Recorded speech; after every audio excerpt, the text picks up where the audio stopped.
poor people who have dated rich people. What did you learn? My ex-wife came from money. Not just upper middle class comfort, but old, generational, estate holding, trust fund money. Her grandfather was the nucleus of it all. One of those quiet, reserved old men who didn't say much but had a way of making a room spin around him. Everyone called him Grandpa, but it felt more like a title than a name. Every time we visited, the whole family moved like a well-rehearsed performance. Christmas at his estate was something else. Not warm or cozy, clinical almost, but extravagant. A long gravel driveway led to a colonial mansion with wreaths the size of car tires hanging from second-floor windows. There were massive trees in every room, catered food, staff you weren't supposed to acknowledge, and rooms filled with people in uncomfortable clothes pretending they weren't miserable. My kids, who were little at the time, were too young to know the difference, but I felt like a background prop in a holiday movie I didn't audition for. The family dynamic was hard to ignore. Everyone angled to get Grandpa's attention. Every cousin, sibling, in-law, and hanger-on spent time circling the old man like planets orbiting a sun, trying to get a few minutes of personal time. They'd sit up straight, speak slowly, talk about their latest ventures or jobs or kids' achievements. You could practically see the gears turning in their heads. How do I leave the best impression? What can I say that he'll remember? It wasn't even subtle. I didn't play the game, not out of pride, just discomfort. I didn't grow up like that, and I never really learned how to wear those social masks. So I stayed on the floor with my kids. We played with their new toys,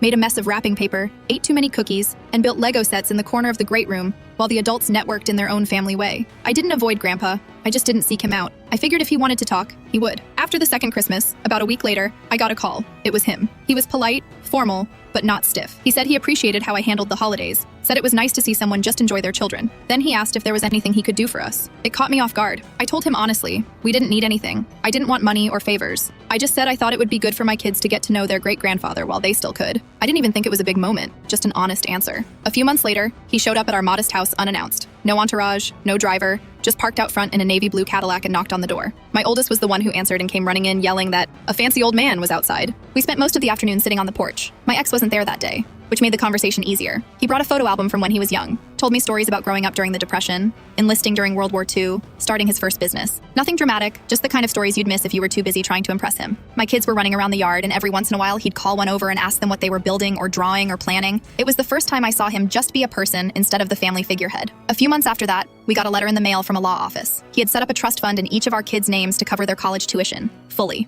No strings attached, no hand-me-down obligations. Just a letter with it that said, children should never have to earn love. They should just be allowed to grow. I never brought it up with him, and neither did he. We saw each other a few more times, mostly quick visits, but I never asked him for anything, never changed how I acted around him. He seemed to like that. The last time we spoke, he said something that stuck with me. He told me, "You were the only one who never asked me for anything but to be myself. That's rare." He passed away the following year. My marriage didn't last. That's a whole other story. But my kids know their great-grandfather. They still remember him showing up in his Cadillac with lemon drops in his pocket and stories about racing his brother's Model T through cornfields. They'll go to college without debt because of him. And none of it came from playing the game. It just came from sitting on the floor with my kids and not pretending to be anything I wasn't.